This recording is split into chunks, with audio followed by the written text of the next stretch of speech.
에베소 2장 11절에서 17절까지 교독하겠습니다. 그러므로 생각하라. 너희는 그때 육체로는 이방인이요 손으로 육체에 행한 할례를 받은 무리라 칭함받은 자들로부터 할례를 받지 않는 무리라 칭함을 받은 자들이라. 그때 너희는 그리스도 밖에 있었고 이스라엘 나라 밖에 사람이라. 약속의 언약들에 대하여는 애인이요 세상의 소망이었고 하나님도 없는 자이더니 이제는 전에 멀리 있던 너희가 그리스도 예수 안에서 그리스도의 피로 가까워졌느니라. 그는 우리의 화평이신지라. 둘로 하나를 만드사 온수된 것 곧 중간에 막힌 담을 자기 육체로 오시고 법조문으로 된 계명의 율법을 폐하셨으니 이는 이 둘로 자기 안에서 한 세 사람을 지어 화평하게 하시고 또 십자가로 이 둘을 한 몸으로 하나님과 온수되게 하려 하심이라. 온수된 것을 십자가로 소멸하시고 또 오셔서 먼 데 있는 데에게 평안을 전하시고 가까운 데 있는 자들에게 평안을 전하셨으니.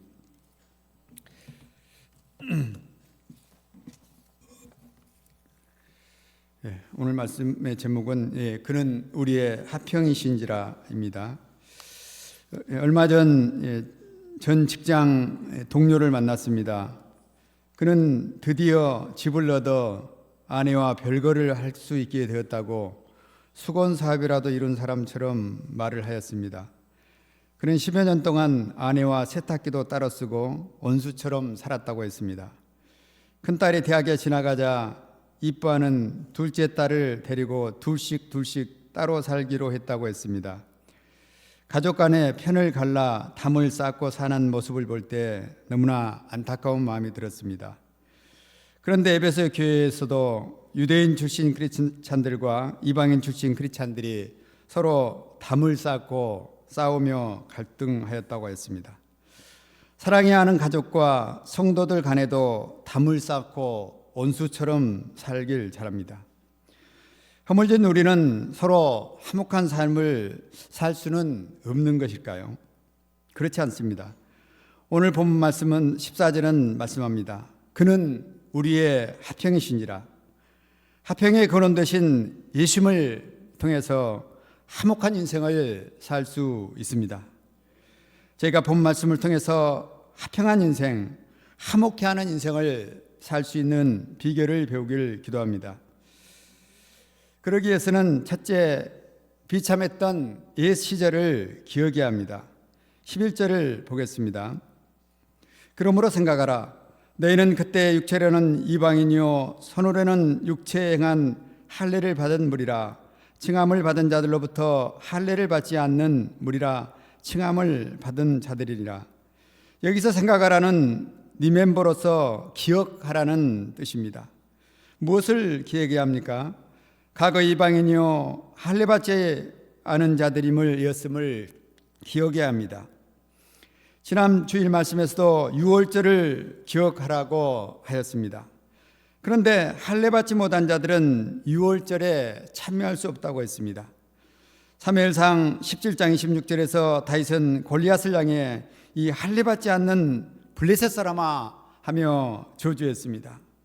할례 받지 못한 사람들은 이처럼 사람 취급도 못 받았습니다. 비참한 자들로 저주받은 자들로 여겨졌습니다. 과거 우리가 할례 받지 못한 자들과 같았음을 기억하라는 말씀입니다. 뿐만 아닙니다. 이 12절을 보십시오. 그때 너희는 그리스도 밖에 있었고 이스라엘 나라 밖에 사람이라. 약속의 언약들에 대하여는 애인이요 세상에서 소망이었고 하나님도 없던 자이더니 그리스도의 밖에 있던 자요 이스라엘 나라 밖에 사람이었음을 기억하라 말씀합니다. 약속의 언약에 대해서는 애인이었음을 기억하라고 말씀하는 것입니다. 트럼프 대통령 취임과 함께 수많은 미국의 불법 체류자들이 엘살바도르의 감옥으로 추방되는 것을 보았습니다.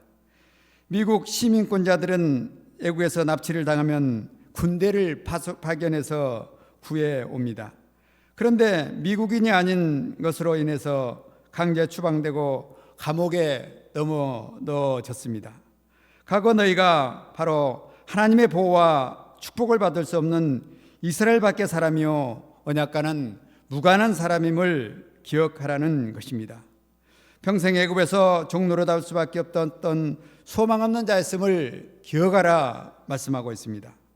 사도 바울도 자신을 나는 비방자요, 박해자요, 폭행자요, 죄인 중이겠어요, 만삭되지 못하여 난 자 같은 자라고 고백할 때가 많습니다.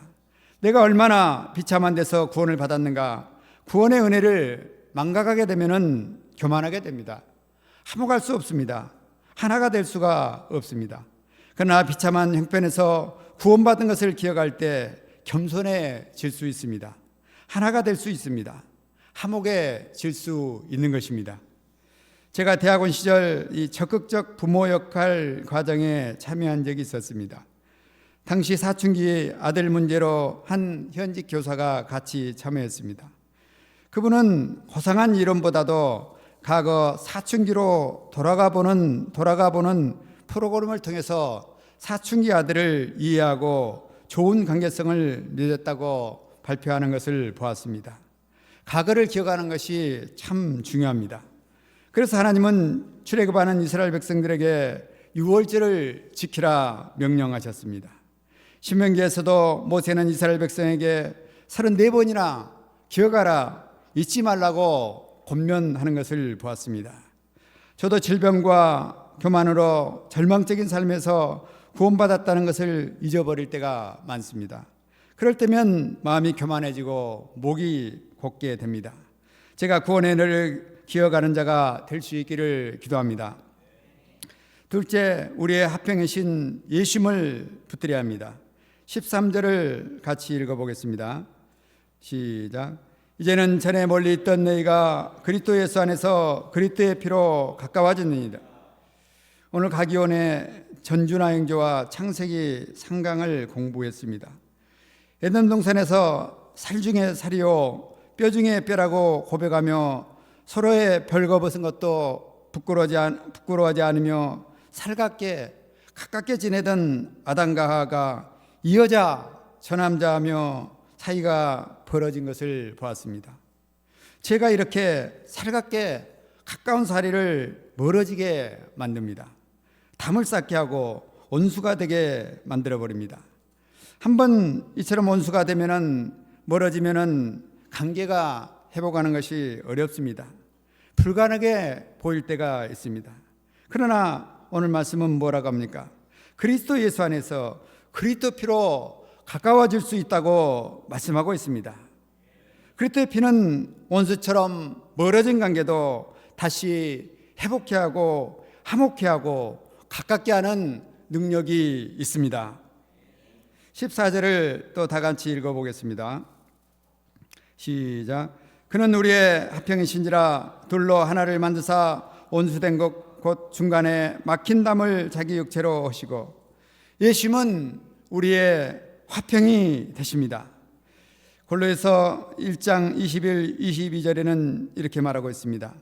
전에 악한 행실로 멀리 떠나 마음으로 원수가 되었던 너희를 이제는 그의 육체의 죽음으로 말미암아 화목케 하사 너희를 거룩하고 흠없고 책망할 것이 없는 자로 그 앞에 세우고자 하셨음이니 예수님은 전에 악한 행실로 멀리 떠나 원수와 같은 우리를 하나님과 화목케 하셨습니다.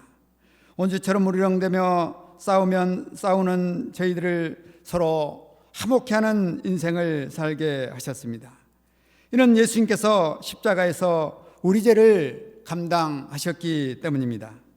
예수님께서 우리 대신 십자가에 죽으심으로 우리 죄를 대속해 주셨습니다. 예수님의 피가 우리를 거룩하게 하였습니다.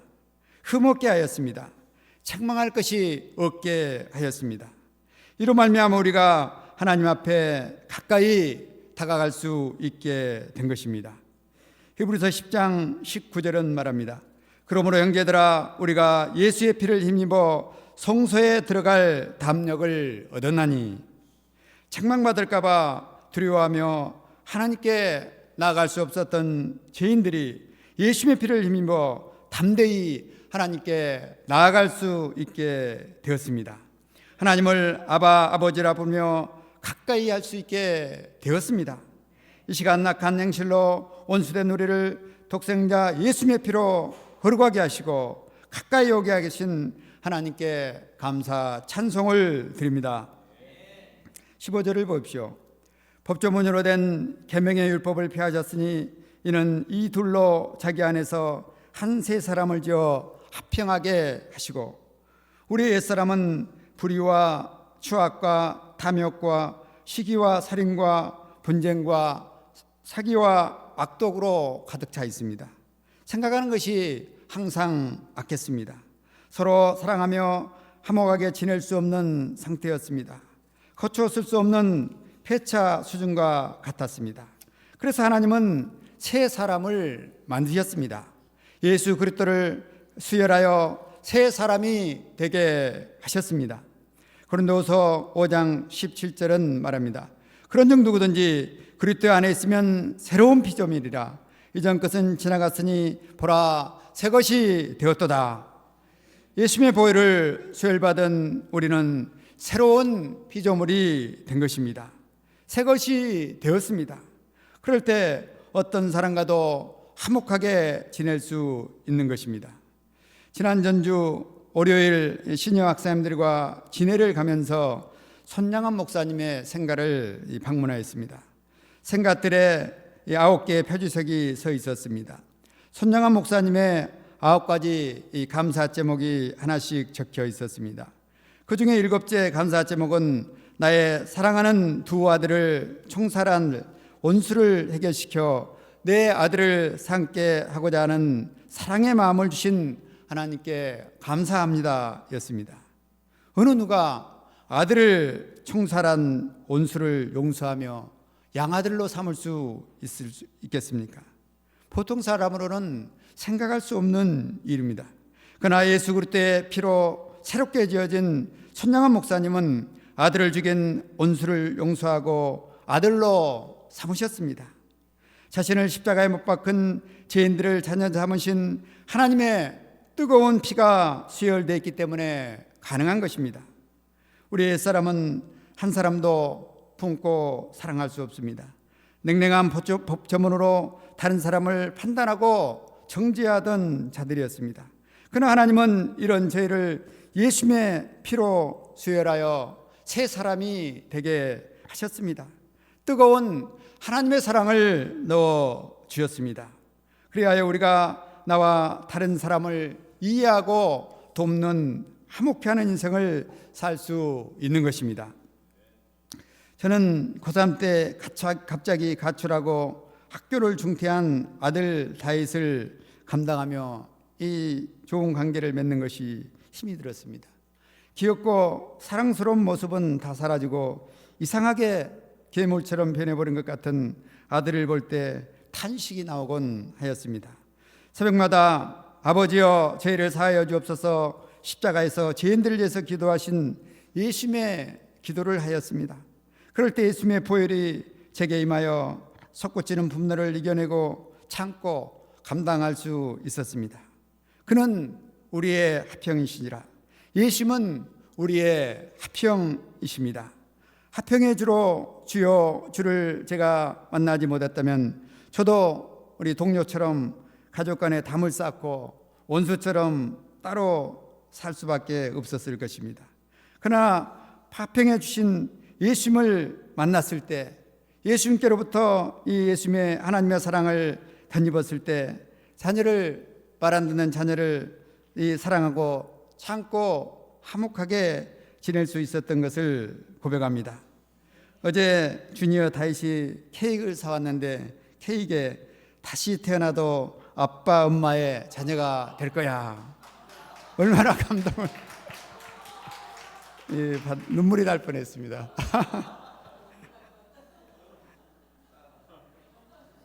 예수님께서 그 부부간에는 이렇게 하는 걸 들었는데 아들 제가 카톡을 나중에 보내드릴 테니까 자녀들한테 보내시. 이는 예수님께서 우리에게 평안을 주셨기 때문입니다. 17절을 말씀을 보십시오. 또 오셔서 먼 데 있는 너희에게 평안을 전하시고 가까운 데 있는 자들에게 평안을 전하셨으니 예수님께 주신 평안으로 인해서 우리가 화평할 수 있습니다. 이 평안은 세상이 주는 평안과 다릅니다. 효력이 다릅니다. 능력이 다릅니다. 이 시간 우리의 화평이신 예수님을 찬양합니다. 결론입니다. 예수 그리스도는 우리의 화평입니다. 제가 이 예수님을 붙들고 화목한 인생을 살 수 있기를 기도합니다. 화평케 하는 인생을 살 수 있기를 기도합니다.